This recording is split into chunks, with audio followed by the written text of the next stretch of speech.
A rooster crowed, and it's about noon, so that rooster's just waking up. Sometimes you can wake up earlier than other life forms and then catch them off guard. You can catch them while they're asleep. I think that's why every life form is terrified of the dark. A lot of organisms develop night vision specifically to counteract predators and prey in the dark. I just like hearing that wind come to me. It's almost like the wind is a bird.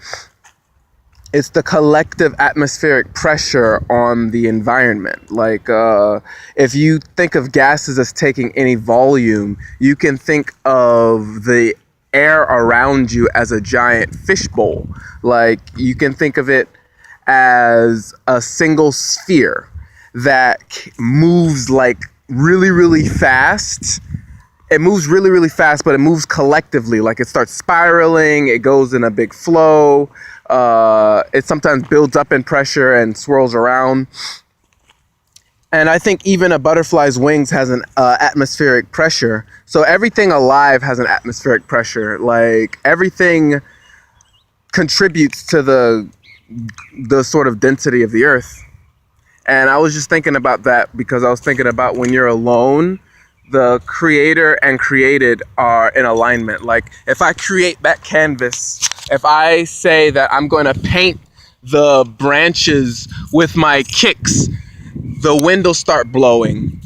The wind will start blowing and I'll kick it as long as the wind is blowing. And when the wind is not blowing, I stop kicking.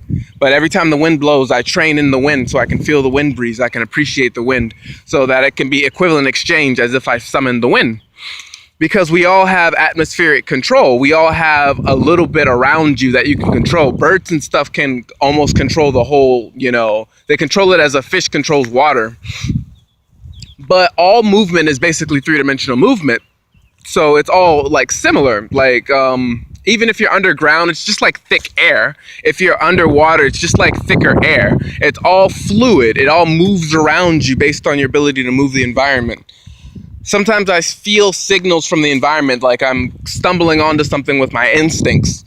And every time I stumble on something with my instincts, I'm very grateful. Like, I'm training like Isaac Netero would. Isaac Netero would train so that every time he needed to react, he would be grateful that he could use his martial arts.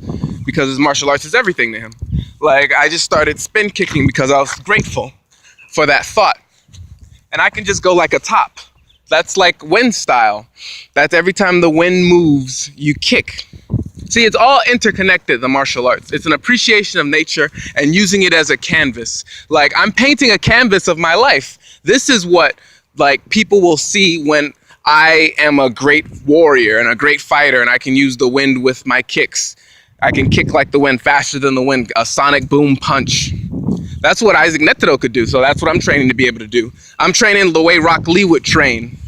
Rock Lee would be impressed by all of his improvement and constantly improve every single day, even if it's a bad day. And when he discovers something, it's like he's kicking the air itself. I just start kicking it and feeling grateful every time I feel it. But yeah, I just wanted to come off alone and be creator and created for once. Like, this is my alchemical lifestyle. I'm a sun alchemist and I'm rediscovering a form of nature that is just collective beauty. And everyone does it, so we're all doing it simultaneously right now. It's just like anyone who feels what I'm feeling will understand what I'm talking about and appreciate it. And if you don't appreciate it, then you don't understand what I'm talking about. So I'm just teaching myself omniscience. Every day I'm gaining more knowledge. That's omniscience. I'm training as if I'm going to lose my memories, just get this device and have all my memories back. This is a memory gun.